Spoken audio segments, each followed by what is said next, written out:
자녀가 70대 아버지를 파산시킨 이유, 부모가 돈을 빼앗긴 충격적 사연, 지금 시작합니다. 70대 김영수 씨는 남들이 부러워할 만한 아버지였습니다. 평생을 열심히 일하며 두 자녀를 키웠고 자식들에게 더 나은 삶을 물려주기 위해 자신이 가진 것을 아낌없이 쏟아부었습니다. 김영수 씨의 첫 번째 희생은 큰아들의 대학 등록금이었습니다. 등록금이 부족하다는 아들의 전화를 받은 그는 퇴직금을 쪼개어 아들의 등록금을 내주었습니다. 그 순간부터 노후 자금을 미뤄야 한다는 불안감이 들었지만 자식을 위해서는 무엇이든 할 수 있다는 마음으로 스스로를 다독였습니다. 아들은 졸업 후 취직에 성공했고 결혼 준비를 시작했습니다. 김영수 씨는 이번에도 두 팔을 걷어붙였습니다. 작은 전셋집이라도 마련해주고 싶어 자신의 예금을 해약했습니다. 돈이 부족하자 그는 자신의 집을 담보로 대출까지 받았습니다. 아들이 결혼식 날 그의 손을 꼭 잡고 고맙다고 말하던 순간 김영수 씨는 자신의 희생이 결코 헛되지 않았다고 믿었습니다. 아들은 결혼을 하고 시간이 지나자 점점 연락이 뜸해졌습니다. 처음에는 이사하느라 바쁘다는 이유였습니다.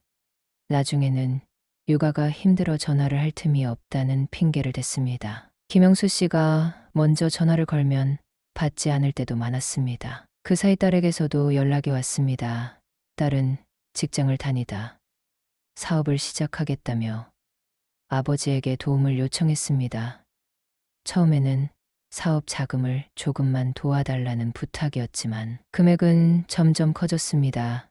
딸은 사업 초반 매출이 좋다며 곧 갚겠다고 약속했지만 결국 사업은 실패로 끝나고 말았습니다. 딸은 사과하며 이렇게 말했습니다. 아빠 미안해요. 정말 열심히 해봤는데 어쩔 수 없었어요. 이번엔 진짜 마지막으로 한 번만 더 도와주세요. 다시 시작할 수 있게 조금만 더 지원해주세요. 김영수 씨는 한숨을 쉬며 또다시 예금을 해약하고 대출금을 늘렸습니다. 이제 남은 노후 자금은 거의 바닥난 상태였습니다. 하지만 그는 자식들에게 아무 말도 하지 못했습니다. 부모로서 자신이 할 수 있는 마지막 노력이라고 스스로를 다독이며 참았습니다. 몇 년이 흐른 뒤 김영수 씨는 더 이상 돈을 빌려줄 여유가 없었습니다. 큰아들이 연락을 끊기 시작했고 딸 역시 방문 횟수가 줄어들었습니다. 김영수 씨는 몸도 예전 같지 않아 병원을 자주 다녀야 했습니다. 그러나 병원비조차 부족해 약을 줄이며 버티고 있었습니다. 그러던 어느 날 딸이 오랜만에 집을 찾아왔습니다. 딸은 초췌한 얼굴로 문을 열자마자 말했습니다. 아빠 이번에 집 담보 대출 조금만 더 받을 수 없을까요? 정말 이번이 마지막이에요. 제가 요즘 많이 힘들어서 아빠밖에 의지할 데가 없어요. 김영수 씨는 눈을 감았습니다. 이젠 도와줄 여력이 없었습니다. 그가 고개를 젓자 딸은 울먹이며 소리를 질렀습니다. 아빠는 평생 자식들 위해 희생했다면서 왜 이제 와서 못 도와주겠다는 거예요? 아빠가 이런 식으로 나오면 나도 더 이상 할 말 없어요. 그날 딸은 화난 얼굴로 집을 나갔습니다. 김영수 씨는 한참 동안 그 자리에 앉아 있었습니다. 자신이 무엇을 잘못했는지 이해할 수 없었습니다. 그는 자식들을 위해 모든 것을 바쳤습니다. 그러나 돌아온 것은 외면뿐이었습니다. 며칠 후 큰아들에게서 전화가 왔습니다. 오랜만에 아들의 목소리를 들은 김영수 씨는 반가운 마음으로 전화를 받았습니다. 그러나 아들의 첫 마디는 차가웠습니다. 아버지, 저 이번에 집 마련하려고 하는데 좀 도와주실 수 있나요? 김영수 씨는 자신의 상황을 설명하며 더 이상 도와줄 수 없다고 말했습니다. 그러자 아들은 한숨을 쉬며 대답했습니다. 그럼 아버지 집이라도 제 명의로 돌려주세요. 제가 대출을 받아서 해결해 볼게요. 아버지는 집에 그냥 계속 계시면 돼요. 그 말에 김영수 씨는 큰 충격을 받았습니다. 아들은 자신의 집을 가져가겠다는 말을 마치 아무렇지 않게 했습니다. 그는 침착하게 거절했지만 아들은 계속해서 설득을 이어갔습니다. 아버지 생각해 보세요. 저도 집이 있어야 결혼 생활을 잘 유지할 수 있잖아요. 아버지는 연금도 있고 그냥 집에 계시기만 하면 되는 거 아니에요. 그 순간 김영수 씨는 자신의 자녀들이 자신을 부모가 아닌 경제적 수단으로만 보고 있다는 사실을 깨달았습니다. 자녀를 위해 모든 것을 바쳤지만 그들이 자신을 대하는 태도는 점점 이기적으로 변해 있었습니다. 얼마 후 딸은 다시 집을 찾아왔습니다. 딸은 화가 난 얼굴로 말했습니다. 아빠 오빠는 집도 사주고 결혼도 도와줬잖아요. 그런데 왜 저는 안 돼요? 왜 오빠한테만 잘해줬어요? 김영수 씨는 말을 잇지 못했습니다.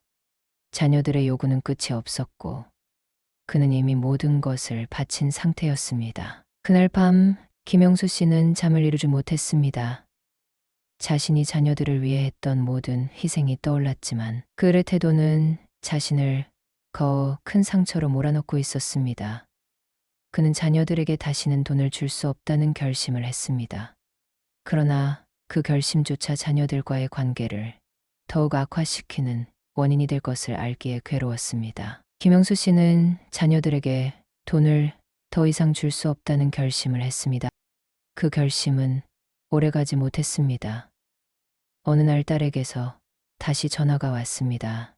딸은 울먹이는 목소리로 자신이 처한 상황을 이야기했습니다. 아빠, 저 이번에 카드 빚이 너무 많이 쌓였어요. 카드 돌려막기 하다가 더 이상 감당이 안 돼요.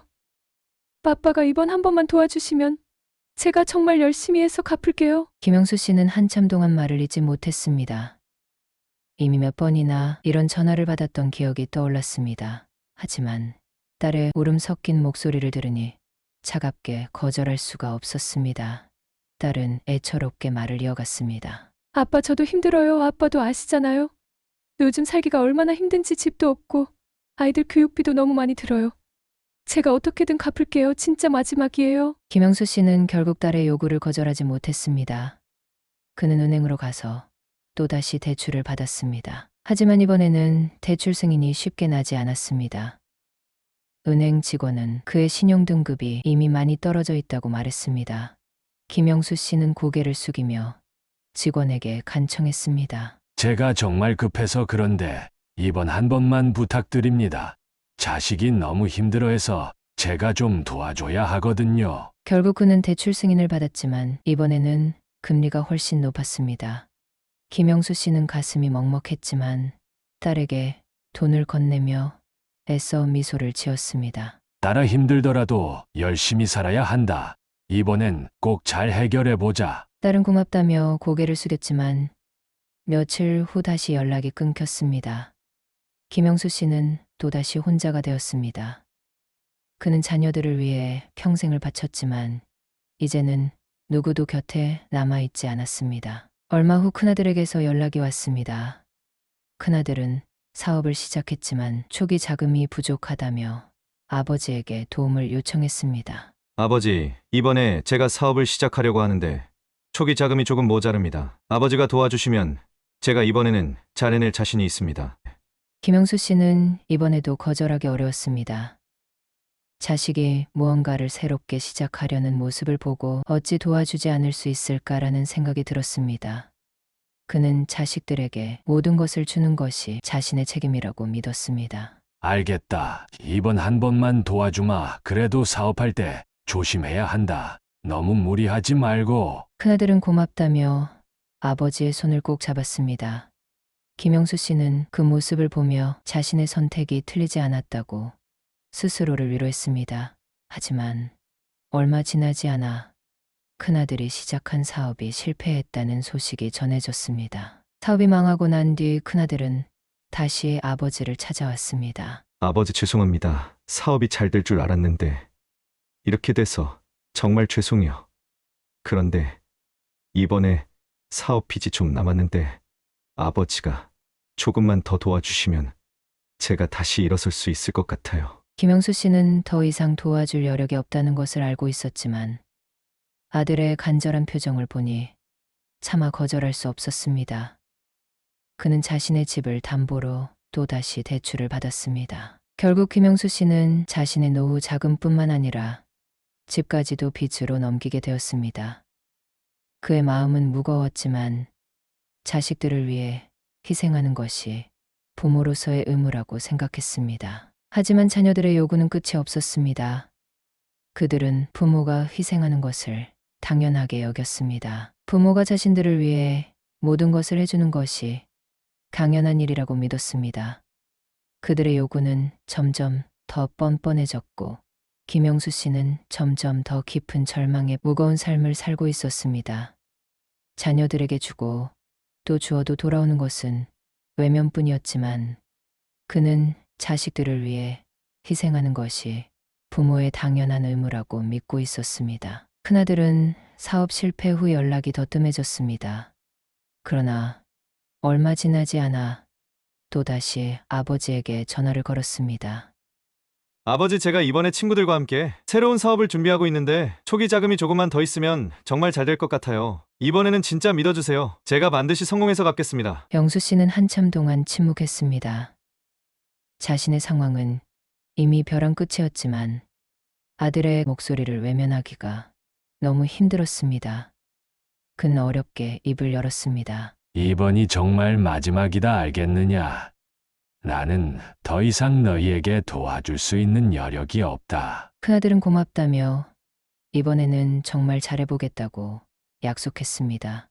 하지만 김영수 씨는 아들이 떠난 뒤 한참 동안 아무 말도 하지 못했습니다. 집안 가득한 정적 속에서 그는 스스로에게 물었습니다. 내가 정말 제대로 하고 있는 걸까? 며칠 후 딸이 찾아왔습니다. 딸은 이번에는 화난 얼굴로 눈을 열며 말했습니다. 아빠 왜 오빠한테만 그렇게 잘해줘요? 저한테는 왜 이렇게 차별하는 건데요? 나도 아빠한테 필요한 거 많아요. 오빠만 자꾸 챙기고 나한테는 안 해주니까 내가 이렇게 힘든 거잖아요. 영수 씨는 말을 잇지 못했습니다. 딸을 위해서도 많은 것을 해주었다고 생각했지만 딸의 눈에는 그 모든 것이 부족하게 보였던 것입니다. 딸은 계속해서 말했습니다. 아빠는 항상 오빠만 생각하잖아요. 오빠가 잘못하면 다 용서해주고 나는 뭐든 잘해야 인정받을 수 있었어요. 근데 이제는 나도 못 참겠어요. 이번에 제 빚도 좀 갚아주세요. 저도 오빠처럼 아빠한테 도움받아야 하는 거 아닌가요? 영수 씨는 그 말을 듣고 너무나도 혼란스러웠습니다. 자식들에게 준 모든 것들이 왜 이렇게 왜곡되고 있는 것일까? 그는 딸을 위해 무엇을 더 해야 할지 모르는 상태가 되어버렸습니다. 결국 그는 다시 대출을 알아보기 위해 은행으로 발길을 옮겼습니다. 하지만 이번에는 대출을 받을 수 없다는 답변이 돌아왔습니다. 신용등급이 너무 낮아져 더 이상 대출이 불가능하다는 것이었습니다. 은행에서 나오는 그의 걸음은 너무도 무거웠습니다. 그는 이제 자식들에게 아무것도 해줄 수 없는 자신의 상황을 받아들여야만 했습니다. 하지만 그 사실을 딸에게 전하자 딸은 화를 참지 못했습니다. 아빠가 나한테는 왜 이렇게 째째하게 구는 거예요? 진짜 이번 한 번만 도와주시면 제가 다 해결할게요. 오빠한테는 집도 사줬잖아요. 김영수 씨는 딸의 말을 듣고 더 이상 할 말이 없었습니다. 그는 자식들에게 모든 것을 바쳤지만 그들에게 돌아온 것은 감사가 아닌 끝없는 요구와 원망뿐이었습니다. 그날 밤 그는 잠자리에 들면서도 자녀들의 말을 떠올렸습니다. 자신의 선택이 틀렸다는 것을 인정하기 싫었지만 현실은 점점 더 깊은 절망으로 몰아넣고 있었습니다. 더 이상 자녀들에게 줄 돈이 없다는 것을 인정해야 했습니다. 그러나 자녀들의 요구는 멈추지 않았습니다. 딸은 화난 얼굴로 계속해서 전화를 걸어왔고 큰아들은 사업이 잘 될 것 같다며 자금을 요청했습니다. 아버지, 이번에 친구가 큰 투자를 받을 것 같다고 해서 제가 조금만 더 자금을 마련하면 동업자로 들어갈 수 있을 것 같아요. 이번이 진짜 마지막이에요. 김영수 씨는 아들의 말을 듣고도 아무 대답을 하지 못했습니다. 그의 마음 속에는 이제는 도와줄 여력이 없다는 생각과 그래도 자식을 도와야 한다는 의무감이 계속해서 싸우고 있었습니다. 결국 그는 아들에게 이렇게 말했습니다. 미안하지만 이번엔 진짜 안 된다. 아빠도 지금 병원비 때문에 약도 제대로 못 사고 있다. 너희도 이젠 너희 힘으로 해결해야 하지 않겠니? 그러나 아들은 반응이 차갑게 돌아왔습니다. 아버지, 그렇게 말씀하시면 저는 어쩌라는 거예요? 아버지가 이렇게 나오시면 저도 솔직히 아버지를 계속 찾아뵐 이유가 없어요. 아버지가 평생 저희한테 해주신 거라곤 겨우 이 정도인데 이제 와서 손대시면 저도 손댈게요. 김영수 씨는 그 말을 듣고 충격을 받았습니다. 자식들의 태도는 점점 더 이기적이고 냉정해졌습니다. 그는 자신의 희생이 왜 이렇게 돌아오고 있는지 이해할 수 없었습니다. 며칠 뒤 딸이 집에 찾아왔습니다. 딸은 집문을 열자마자 쏘아붙였습니다. 아빠 오빠한테는 그렇게 다 해주고 왜 저는 안 돼요? 오빠 사업 도와줄 땐 몇 천만 원씩 내줬으면서 저는 왜 한 번도 제대로 안 도와주시는 거냐고요. 아빠가 차별하니까. 내가 이렇게 힘든 거 아니에요. 딸의 말에 김영수 씨는 참을 수 없었습니다. 그는 떨리는 목소리로 말했다. 내가 너희를 위해 한 게 없다고 생각하느냐? 나는 평생 너희를 위해 일했고 내가 가진 모든 것을 다 주었다. 그런데도 너희는 그걸 당연하게 생각하고 나를 원망만 하고 있구나. 그러나 딸은 아버지의 말을 들으려 하지 않았습니다. 아빠는 오빠한테만 잘해줬잖아요. 저는 항상 뒷전이었어요. 그러니까 이번엔 아빠가 나한테 해줘야 하는 거 아니에요. 딸은 아버지를 원망하는 말만 남기고 다시 집을 나갔습니다. 김영수 씨는 빈 거실에 혼자 앉아 한참 동안 아무 말도 하지 못했습니다. 그의 마음속에는 분노와 슬픔이 교차하고 있었습니다. 자식들을 위해 모든 것을 바쳤지만 이제 남은 것은 끝없는 요구와 자신을 향한 원망뿐이었습니다. 그날 밤 김영수 씨는 잠을 이루지 못했습니다. 그는 자신의 삶이 어쩌다 이렇게 되었는지 스스로에게 묻고 또 물었습니다. 김영수 씨는 이제 정말 벼랑 끝에 서 있었습니다. 대출을 더 이상 받을 수 없다는 은행의 말이 떠오를 때마다 가슴이 조여오는 느낌이었습니다. 자녀들은 여전히 연락을 하며 돈을 요구하고 있었지만 그는 더 이상 그 요구를 들어줄 수 없었습니다. 그들은 이번엔 문자로 돈을 요청했습니다. 아버지, 이번에 친구가 사업을 크게 시작한다고 해서 같이 투자하면 큰 돈 벌 수 있을 것 같아요. 이번이 진짜 마지막이에요. 기회 놓치면 아버지도 후회하실 겁니다. 문자를 읽은 김영수 씨는 핸드폰을 내려다보다가 답장을 보냈습니다. 나는 더 이상 너희를 도와줄 수 없다. 대출도 다 막혔다. 이제 너희 힘으로 해결해야 한다. 하지만 큰아들은 바로 전화를 걸어왔습니다. 목소리는 격앙되어 있었습니다. 아버지가 이렇게 나오시면 저는 정말 아무것도 할 수 없습니다. 아버지가 저희를 위해서 할 수 있는 게 이젠 없다는 거예요. 저희가 이렇게 힘든데 도와주는 게 부모 아닌가요? 김영수 씨는 가슴이 답답해졌습니다. 그는 차분히 대답하려 했지만 큰아들의 말이 계속 이어졌습니다. 아버지가 처음부터 저희를 좀 더 제대로 챙겨줬다면 제가 이렇게 힘들지 않았을 겁니다. 아버지 때문에 제 인생이 꼬인 거예요. 그 말에 김영수 씨는 이상 말도 하지 못했습니다. 큰아들이 한 말을 곱씹으며 자신이 정말 자식들에게 나쁜 부모였던 걸까라는 생각에 빠져들었습니다. 며칠 후 딸이 집에 찾아왔습니다. 이번에는 동네에서 무언가를 사온 듯한 모습이었습니다. 딸은 문을 열자마자 환하게 웃으며 아빠, 저희 이제 화해해요. 저도 아빠 도와드리고 싶어요 라고 말했습니다. 김영수 씨는 순간 딸의 말에 놀랐지만 기분이 조금 좋아졌습니다. 딸이 정말 진심으로 자신을 걱정하고 있다고 생각했습니다. 그러나 딸이 앉아서 본격적으로 말을 꺼내자 그가 들은 내용은 전혀 예상 밖이었습니다. 아빠 제가 생각해봤는데요. 집을 제 명의로 돌리면 좋을 것 같아요. 그러면 아빠도 대출 압박 안 받으셔도 되고 제가 관리하면 더 안전하잖아요. 아빠는 그냥 편하게 여기 계속 계시면 돼요. 김영수 씨는 그 말을 듣고 얼어붙은 듯한 기분이었습니다. 그는 겨우 말을 꺼냈습니다. 너 정말 진심으로 그렇게 생각하는 거냐? 내가 살아갈 집을 너희 명의로 넘기고 어떻게 되는지는 생각 안 해봤니? 딸은 고개를 끄덕이며 대답했습니다. 아빠가 걱정하시는 건 이해하지만 이게 아빠한테도 이득이에요. 제가 이 집 담보로 대출을 받아서 아빠 병원비도 해결하고 필요한 것도 살 수 있잖아요. 지금 이 상황에서 아빠가 저를 믿어주셔야 해요. 김영수 씨는 딸의 말을 들으며 숨을 크게 들이마셨습니다. 자식들에게 모든 것을 바쳐도 이들의 태도는 점점 더 이기적이고 뻔뻔해져 있었습니다. 그는 딸에게 단호히 말했습니다. 나는 절대 집을 넘기지 않을 것이다. 내가 더 이상 너희에게 줄 수 있는 건 없다. 이제 너희도 너희 삶을 책임져야 한다. 딸은 화가 난 얼굴로 소리쳤습니다. 아빠는 왜 이렇게까지 이기적으로 변했어요? 저도 아빠 딸이에요. 왜 오빠한테는 다 해주고 저한테는 안 되는 거예요? 아빠가 그렇게 나오시면 저도 정말 할 말 없어요. 딸은 방문을 쾅 닫고 나갔습니다. 김영수 씨는 혼자 한참 동안 앉아 있었습니다. 마음속에는 의외와 절망이 가득 차 있었습니다. 자식들에게 모든 것을 주었지만 그들은 이제 자신을 부모로서가 아닌 자신들의 필요를 충족시키는 도구로만 여기고 있었습니다. 그날 밤 그는 처음으로 자녀들에게 아무것도 주지 않겠다는 결심을 했습니다. 하지만 그 결심마저 자녀들과의 관계를 더 악화시키는 결과를 낳을까 두려워졌습니다.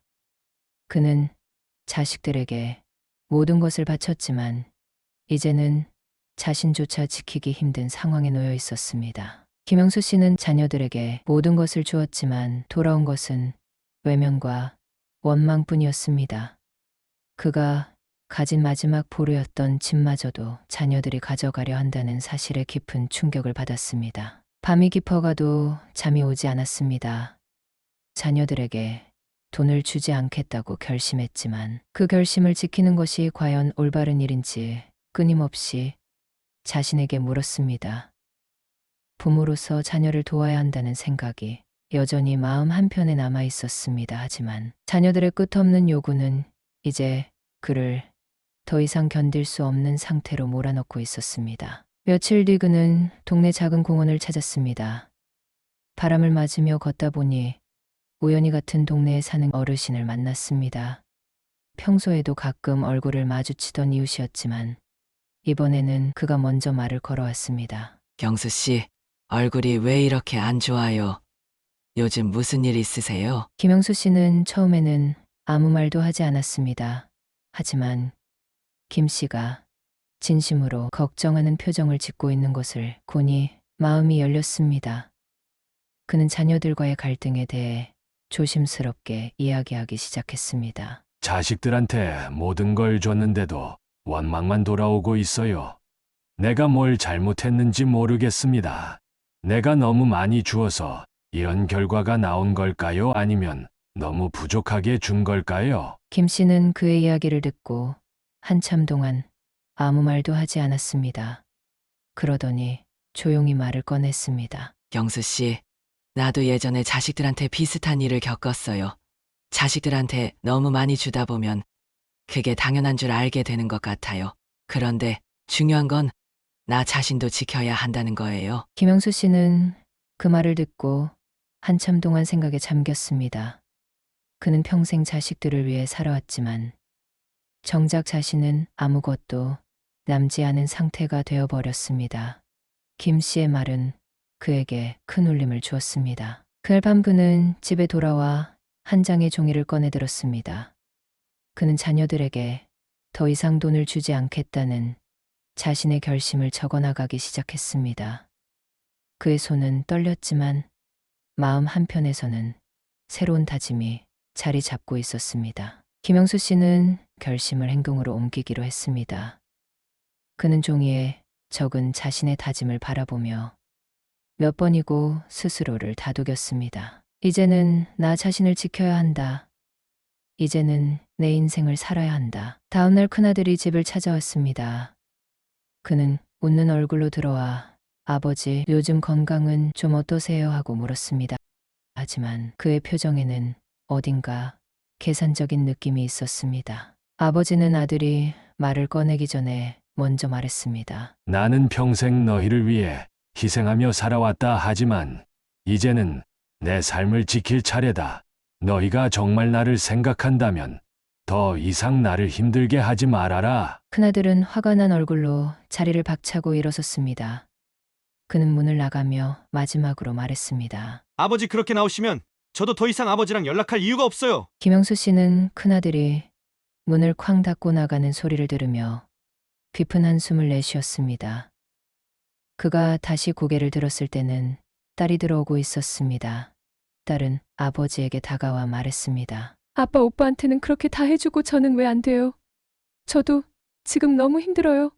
아빠가 저한테만 이렇게 차갑게 대하시는 거 너무 서운해요. 김영수 씨는 딸을 바라보며 말했다. 너희 오빠에게 준 것처럼 너에게도 많은 걸 해주었다 하지만 그게 다였어. 이제는 더 이상 줄 것이 없다. 나는 이제 나 자신을 지킬 것이다. 너희가 나를 이해해 주길 바란다. 딸은 울먹이는 표정을 지으며 말했다. 아빠, 저는 지금 빚더미에 앉아 있어요. 제발 한 번만 도와주세요. 정말 마지막이에요. 김영수 씨는 딸의 간청에도 흔들리지 않았습니다. 그는 고개를 저으며 말했다. 미안하다. 정말 미안하다. 하지만 나는 너를 도울 수 없다. 그리고 내가 도울 수 있는 상황이더라도 이제는 너희 스스로 해결해야 한다. 그것이 너희를 위한 진짜 도움이다. 딸은 아버지의 말을 듣고 눈물을 훔치며 말했다. 아빠가 이렇게 차갑게 변한 줄 몰랐어요. 제가 더 이상 아빠를 의지하지 않을게요. 딸은 아버지에게 등을 돌리고 문을 나섰습니다. 김영수 씨는 한숨을 내쉬며 눈을 감았습니다. 그 순간 그는 자신이 자녀들과의 갈등 속에서 모든 것을 잃었다고 느꼈습니다. 김영수 씨는 한참 동안 집안에 홀로 앉아 있었습니다. 나는 왜 평생을 자식들만 바라보며 살았을까? 내가 나를 위해 쓴 시간이 있었던가? 그는 그렇게 중얼거리며 자신의 삶을 다시 돌아보기 시작했습니다. 김영수 씨는 한편에 있던 낡은 서랍장을 열었습니다. 서랍 안에는 과거에 즐기던 취미와 관련된 물건들이 들어 있었습니다. 먼지가 가득한 사진기, 낡은 사진첩, 그리고 스케치북. 그는 사진기를 들어 먼지를 털며 조용히 중얼거렸습니다. 내가 사진 찍는 걸 이렇게 좋아했었지. 그런데 언제부터 이걸 잊어버린 거지? 그는 사진첩을 펼치며 과거에 행복했던 순간들을 떠올렸습니다. 가족들과 여행을 다니며 찍은 사진들, 친구들과 나눈 웃음들, 그리고 그가 자신만을 위해 찍었던 풍경 사진들. 그는 그 순간 깨달았습니다. 자신을 위해 살았던 시간들이 결코 없었던 것은 아니었다는 것을. 그는 사진기를 들고 집 밖으로 나섰습니다. 동네 공원에서 카메라를 들고 서툴게 셔터를 누르기 시작했습니다. 공원의 나무들과 지저귀는 새소리를, 그리고 지나가는 사람들의 웃음소리가 그를 조금씩 위로해 주었습니다. 카메라로 찍은 첫 번째 사진을 보며 미소를 지었습니다. 아직도 괜찮네. 손은 조금 떨리지만 예전 실력이 다 사라진 건 아니야. 그날 이후 김영수 씨는 매일 아침 사진기를 들고 동네를 걸었습니다. 처음에는 시간을 보내기 위한 것이었지만 점점 카메라를 들고 나서는 시간이 기다려지기 시작했습니다. 바람에 흔들리는 나무 가로등 아래 고양이, 그리고 떠오르는 아침 햇살을 사진에 담으며 조금씩 자신의 삶을 되찾아갔습니다. 그렇게 몇 주가 지났을 무렵 그는 동네 사진 동호회에 가입하게 되었습니다. 그곳에서 그는 자신과 비슷한 나이대의 사람들을 만나게 되었고 서로의 사진을 공유하며 이야기를 나누는 시간이 점점 즐거워졌습니다. 대화 속에서 자식 문제를 털어놓기도 했고 비슷한 경험을 한 이들의 위로를 받기도 했습니다. 한 회원이 그에게 말했습니다. 영수 씨, 너무 자책하지 마세요. 저도 자식 문제로 많이 힘들었어요. 하지만 이제는 내가 행복하지 않으면 자식에게도 좋은 영향을 줄 수 없다는 걸 깨달았어요. 영수 씨도 자신을 위해 조금 더 살아보세요. 그 말은 김영수 씨에게 큰 용기를 주었습니다. 그는 비로소 자신이 스스로를 위해 살아갈 필요가 있다는 것을 깨달았습니다. 그날 밤 그는 작은 다짐을 적어 내려갔습니다. 내가 나를 지키지 못하면 아무도 나를 지켜주지 않는다. 앞으로는 나를 위해 살아갈 것이다. 김영수 씨의 일상은 점점 달라지고 있었습니다. 동네 사진 동호회 활동을 통해 그는 새로운 사람들을 만나고 그들과의 대화 속에서 위로와 용기를 얻고 있었습니다. 그는 동호회 사람들과 함께 사진 전시회에 참가하기도 하고 때로는 야외 촬영을 나가며 오랜만에 웃음이 넘치는 시간을 보냈습니다. 처음에는 시간을 보내기 위해 시작했던 사진 촬영이었지만 이제는 그의 삶에서 중요한 의미를 가지게 되었습니다. 그는 사진 속에서 세상의 아름다움을 발견하며 삶의 소중함을 다시금 느끼고 있었습니다. 어느 날 동호회 모임에서 한 회원이 말했다. 영수 씨, 이번 전시회에서 찍은 사진 정말 멋졌어요. 특히 그 강아지 사진은 너무 사랑스럽더라고요. 어떻게 그렇게 잘 찍으셨어요? 김영수 씨는 쑥스러운 미소를 지으며 대답했습니다. 그냥 동네를 돌다 보니까 우연히 찍게 됐어요. 강아지가 저를 계속 쳐다보더라고요. 그는 오랜만에 사람들에게 칭찬받는 기쁨을 느꼈습니다. 그의 삶이 조금씩 빛을 되찾고 있었습니다. 하지만 자녀들과의 관계는 여전히 마음속에 남아있는 숙제처럼 느껴졌습니다. 어느 날 큰아들에게서 오랜만에 전화가 왔습니다. 아버지 잘 지내세요? 저는 요즘 좀 정신없이 바빴어요. 그동안 연락드려서 죄송해요. 김영수 씨는 큰아들의 전화를 받고 반가운 마음이 들었지만 한편으로는 경계심도 느껴졌습니다. 그는 아들의 의도를 파악하려는 듯 조용히 물었습니다. 그래, 어떻게 지내고 있느냐? 큰아들은 잠시 머뭇거리더니 말을 이어갔습니다. 아버지, 제가 요즘 많이 생각해봤는데요. 그동안 제가 너무 많은 걸 당연하게 생각했던 것 같아요. 아버지가 저희를 위해 얼마나 희생하셨는지 이제 조금은 알 것 같아요. 제가 그동안 너무 무리하게 요구했던 것 같아서 죄송해요. 김영수 씨는 아들의 사과를 듣고 놀랐습니다.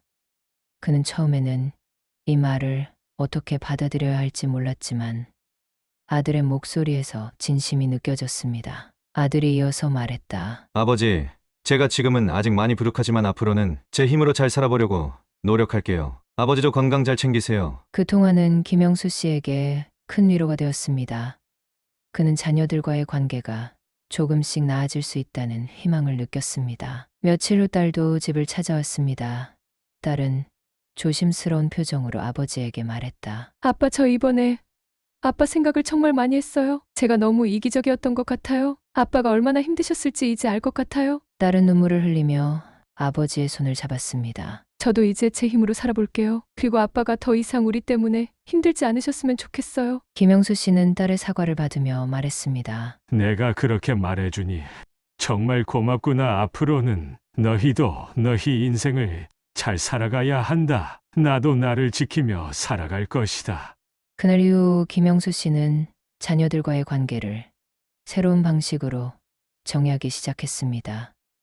그는 더 이상 자녀들의 요구에 무조건적으로 응하지 않았습니다. 대신 자녀들이 스스로 해결할 수 있도록 조언하고 응원하는 방식으로 지원했습니다. 그는 이제 자녀들을 위해 모든 것을 희생하지 않아도 된다는 것을 깨달았습니다. 부모의 역할은 모든 것을 주는 것이 아니라 자녀가 스스로 서도록 돕는 것임을 그는 늦게나마 배웠습니다. 김영수 씨는 자녀들과의 관계가 조금씩 달라지고 있다는 것을 느꼈습니다. 큰아들은 자신의 사업 실패 이후 다시는 아버지에게 도움을 요청하지 않았습니다. 대신 스스로 일을 찾아 나서며 경제적으로 자립하기 위해 노력하고 있었습니다. 어느 날 큰아들은 아버지에게 사진 한 장을 보내왔습니다. 그 사진 속에는 작은 카페를 오픈한 그의 모습이 담겨 있었습니다. 아버지, 제가 요즘 여기서 바리스타로 일하고 있어요. 카페 사장님이 제가 열심히 한다고 고맙다고 하시네요. 아버지도 시간 되시면 한번 들러주세요. 김영수 씨는 그 사진을 보고 마음이 뭉클해졌습니다. 그는 큰아들이 스스로 삶을 책임지고 있다는 사실이 기뻤습니다. 딸도 변하기 시작했습니다. 딸은 작은 가게에서 파트타임으로 일을 시작하며 자신의 빚을 조금씩 갚아나가고 있었습니다. 딸은 아버지에게 종종 전화를 걸어 자신의 근황을 전했습니다. 아빠, 저 이번 달에 대출 조금 갚았어요. 아직 갈 길이 멀지만 그래도 제가 할 수 있는 데까지 해보려고요. 아빠가 저한테 더 이상 돈 주지 않으시길 잘하신 것 같아요. 이제야 제가 책임지는 법을 배우고 있어요. 김영수 씨는 딸의 말을 들으며 그동안 쌓였던 마음의 짐이 조금씩 풀리는 것을 느꼈습니다. 자녀들이 조금씩 변하고 있다는 사실이 그를 위로했습니다. 그는 이제 자녀들에게 의존하거나 자녀들 때문에 괴로워하지 않았습니다. 대신 자신의 삶을 새롭게 꾸려나가고 있었습니다. 동네 사진 동호회에서 활동하며 그는 자신만의 행복을 찾고 있었습니다. 그의 사진은 동호회 회원들에게 큰 인기를 끌었고 최근에는 지역 신문에까지 소개되었습니다. 김영수 씨는 동호회에서 만난 친구들과 함께 여행을 다니며 새로운 추억을 쌓았습니다.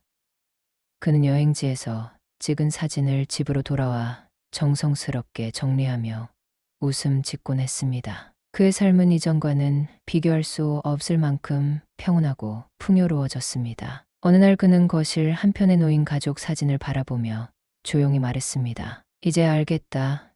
내가 나를 지키지 않으면 누구도 나를 대신 지켜줄 수 없다는 걸. 하지만 그걸 깨달은 지금부터라도 내 인생은 달라질 수 있다. 김영수 씨는 자신의 삶이 자녀들과의 갈등 속에서 고통으로 가득했던 시간을 지나 스스로를 위한 삶으로 변화한 것을 실감하고 있었습니다. 그는 더 이상 자녀들에게 모든 것을 바치지 않아도 된다는 것을 깨달았고, 그와 동시에 자녀들도 스스로 살아가는 법을 배우고 있다는 사실이 그를 안심시켰습니다. 그는 오늘도 사진기를 들고 집을 나섰습니다. 새로 시작된 하루는 어제보다 더 밝고 따뜻하게 느껴졌습니다. 길가에 핀 작은 꽃 한 송이를 카메라에 담으며 미소를 지었습니다. 이제부터는 나도 내 삶을 즐길 차례다.